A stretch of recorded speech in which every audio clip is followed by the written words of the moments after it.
Kalau Bang Marcel mau mencoba, kan ku beri cobaan. Tapi sampai terjadi itu bukan main-main ya. Bukan main-main. Jadi kalau kena, bilang bahasa orang itu good, out, sudah. Tidak bisa misalnya, oh ini harus disulap, harus begini. Tidak bisa. Karena ini bukan barang mainan. Ini bukan barang sulap. Nah ini karena Bang Marcel menantangnya ini sangat luas, orang Kalimantan. Nah, kalau kami tidak bangun, tidak menunjukkan, artinya kami dianggap apa? Ke sana di Jakarta atau Bang Marcel ke sini. Cukup Bang Marcel diam aja di rumah. Nah, diam di rumah. Kita bikin sepakatan di sini, komen di bawah. Oke Panglima, saya tunggu kirimannya Panglima. Kan begitu tuh. Nah, artinya kan ada kesepakatan antara dua pihak. Berujung duka, detik-detik Ida Dayak dan pesulap merah adu kekuatan di depan ketua suku Dayak. Sebelum kita mulai, silakan klik tombol subscribe terlebih dahulu agar tidak ketinggalan info menarik lainnya. Perseteruan antara pesulap merah dengan warga Dayak Kalimantan Timur Kaltim semakin memanas. Berita terbaru menyebutkan pasukan Panglima Dayak sudah tiba di Jakarta untuk menghadapi pesulap merah buntut dari kritikan Marcel Radival atau lebih dikenal pesulap merah terhadap pengobatan yang membuat ribuan warga asli Kaltim berang, khususnya pasukan Panglima Merah Dayak yang secara langsung menemui pesulap merah untuk meminta klarifikasi atas singgungan yang menyatakan tantangan untuk bertemu dan beradu ilmu kesaktian dengan orang asli Dayak. Dikutip dari kanal YouTube Video Informasi, Selasa, tanggal 11 April tahun 2023. Tantangan pesulap merah tersebut langsung dijawab salah satu pasukan Merah Dayak. Bahkan, menurut penuturan pria yang diketahui bernama Eda Steven, menyatakan dirinya saat ini sudah tiba di Jakarta dan tinggal menunggu jadwal dari pesulap merah kapan bisa untuk ditemui. Selamat malam Marcel pesulap merah. Kami sudah di Jakarta, menunggu telepon dari Anda dan di mana kita jumpa, ucap pria yang mengenakan pakaian khas suku Dayak Kaltim dalam unggahan video tersebut. Diketahui, ribuan pasukan Merah Dayak berbondong-bondong dari Kalimantan Timur ingin menjumpai pesulap merah. Di antaranya sudah terlihat berada di dalam pesawat untuk terbang ke Jakarta. Kedatangan pasukan Merah Dayak tersebut buntut dari video pesulap merah yang memberikan komentar dan cibiran mengenai pengobatan tradisional yang dilakukan Ibu Ida Dayak dan singgung suku Dayak pasukan Merah Kalimantan tiba di Jakarta karena diduga tidak terima dengan pernyataan pesulap merah yang menguliti pengobatan Ibu Ida Dayak hingga menyinggung orang Dayak. Pasukan merah dari Kalimantan tiba di Jakarta. Kedatangan ribuan pasukan merah dari Kalimantan ke Jakarta ini bertujuan untuk bertemu dengan pesulap merah atau Marcel Radival. Akhirnya terungkap alasan Ida Dayak dapat karunia penyembuh. Panglima Jila menolong dengan tulus. Akhirnya terungkap alasan Ida Dayak mendapat karunia pengobatan hingga rahasia obat merah yang berkhasiat. Saat ini, nama Ida Dayak dan pengobatan alternatifnya ramai diperbincangkan. Di tengah pemberitaan sang tabib, muncul seorang tokoh Dayak yakni Panglima Jila.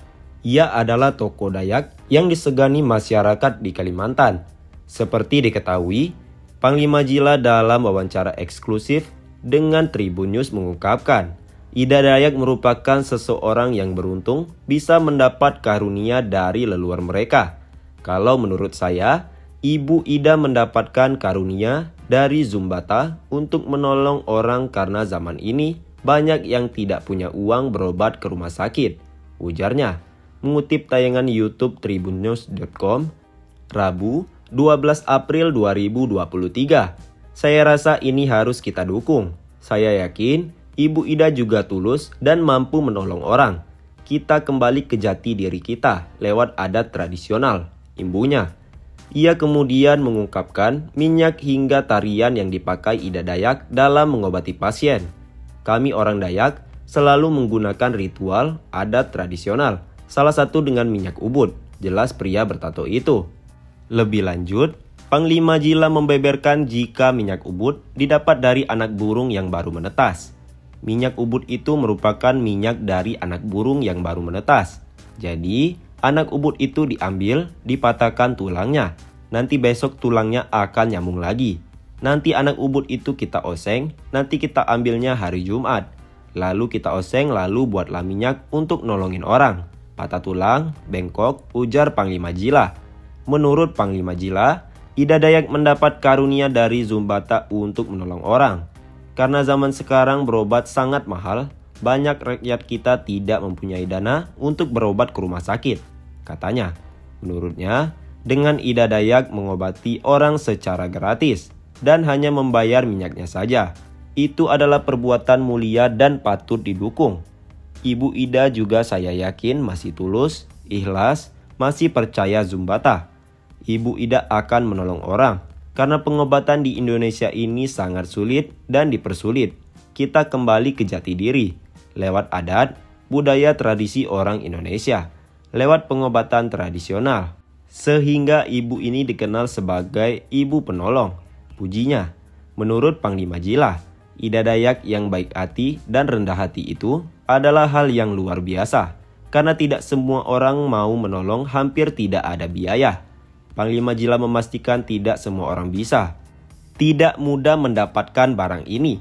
Orang yang diberikan karunia saja untuk menolong saja, karena orang Dayak tidak meminta upah tapi ungkapan kasih. Itu adalah cara Ibu Ida Dayak, katanya. Berobat ke Ibu Ida Dayak Sirik. Berobat ke Ibu Ida Dayak Sirik. Pasca viralnya pengobatan alternatif Ibu Ida Dayak, beragam komentar dan tanggapan warganet. Bahkan, ada yang menyebut-nyebut pengobatan itu syirik. Gus Mutasir Furkon menegaskan, berobat ke Ida Dayak tidak syirik. Dia justru mempertanyakan syiriknya di mana. Sudahlah, jangan mengatakan kalau berobat ke Ibu Ida Dayak itu syirik. Kasihan orang yang mau berobat, kata Gus Mutasir Furkon. Karena ada yang mengatakan berobat ke Ibu Ida Dayak syirik. Akibatnya orang yang sakit hendak berobat tidak jadi. Justru yang berdosa itu orang yang menakut-nakuti itu. Sehingga orang tidak jadi berobat. Bisa jadi orang mau berobat, dia ingin sehat kembali, bisa bekerja dan menafkahi keluarganya. Namun tidak jadi karena ditakut-takuti. Dia tidak jadi berobat, kata Gus Mutasir Furkon. Dari tayangan di media sangat jelas. Pertama, Ida Dayak sebelum pengobatan membaca kalimat tahlil. Kedua, Ibu Ida Dayak selalu mengatakan kesembuhan itu dari Allah bukan dari dirinya. Syiriknya di mana?